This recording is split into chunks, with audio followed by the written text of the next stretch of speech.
Hey guys, welcome back to my channel Sneha status. আরও একটা new mini ব্লগে তোমাদের সকলকে ওয়েলকাম। এটা কিন্তু ডে 3 অ্যান্ড বেনারস ট্রিপের লাস্ট ব্লগ। তো আমরা কিন্তু তাড়াতাড়ি রেডি হয়ে বেরিয়ে পড়েছিলাম ব্রেকফাস্ট অ্যান্ড লাঞ্চটা একসাথে করে নেব বলে। তার কারণ আজকে কিন্তু আমাদের বাড়ি যাওয়ার পালা। তো আমরা এখানে রাইস, ডাল, আলু ভাজি, চিকেন এগুলো অর্ডার করেছিলাম অ্যান্ড এখানে কিন্তু খেলাম।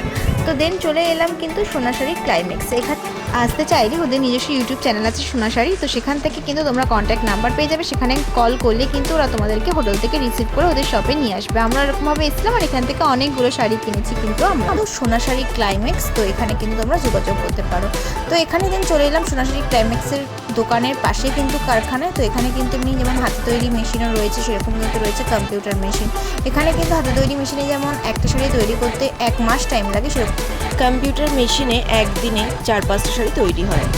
দেন কিন্তু আমরা চলে এলাম দশাশ্রমের ঘাট। দশাশ্রমের ঘাটে এসে আমি একটা প্রদীপ কিনলাম। তো এখানে 15 টাকা কি 20 টাকা করে এই প্রদীপগুলো বিক্রি করছেন।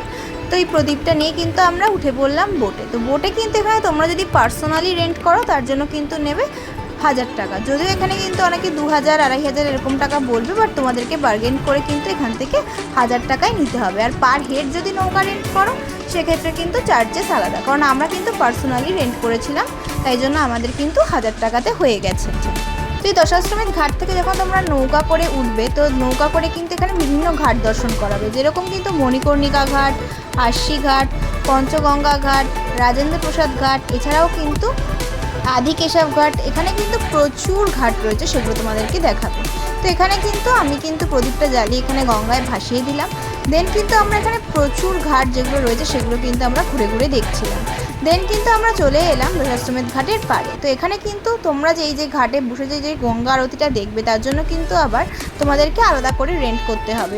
পার কিন্তু চেয়ারের জন্য তোমাদের 200 রুপিস করে দিতে হবে। তো 200 রুপিস করে দিলে তোমরা নৌকায় বসেই গঙ্গা আরতিটা দেখতে পারবে। যদিও এখানে প্রচুর পুণ্যার্থী কিন্তু বিকেলে ভিড় করে এই গঙ্গা আরতি দেখার জন্য, কিন্তু তাও কিন্তু এখান থেকে তোমরা যদি বসে দেখো কিছুটা দেখতে পারবে। যদিও বা তুমি পুরো খালি খালি দেখতে পারবে না, কারণ এখানে প্রচুর পুণ্যার্থী এসে প্রচণ্ড ভিড় হয়, তাই জন্য। বাট হ্যাঁ, দেখতে পারবে এবং তোমাদের এই গঙ্গা আরতিতে মন ভরে যাবে। তো দিন আমরা চলে এলাম চাট খেতে। তো চাট খেয়েই কিন্তু আমাদেরকে বেরিয়ে যেতে হলো, তার কারণ কিন্তু আমরা হোটেলে এলাম অ্যান্ড দেন একটু ডিনার করেই হোটেল থেকে আমরা আজকে বেরিয়ে পড়লাম স্টেশনের উদ্দেশ্যে, কারণ আজকে কিন্তু আমরা যাবো বাড়ি। তো আমরা এখানে চলে এসেছিলাম বারাণসী স্টেশনে। তা আমাদের রাত্রে কিন্তু কোয়া এক্সপ্রেস ছিল, আর কোয়া এক্সপ্রেসের কিন্তু টাইমিং ছিল 1:10, বাট সেটা কিন্তু লেট করে ভোর 4টের সময় কিন্তু আসে, এবং সেই অনুযায়ী কিন্তু কলকাতা স্টেশনে নামতে অনেকটা লেট হয়ে গেছে। কিন্তু নামলাম, সেখানেও কিন্তু ট্রেন লেট 7টায় কিন্তু আমরা নামলাম কলকাতা স্টেশন। তো এইভাবেই কাটলো পুরো ট্রিপটা। তোমাদের যদি ব্লগটা ভালো লেগে থাকে একটা সাবস্ক্রাইব করে দিও, সাথে লাইক, কমেন্ট অ্যান্ড শেয়ার।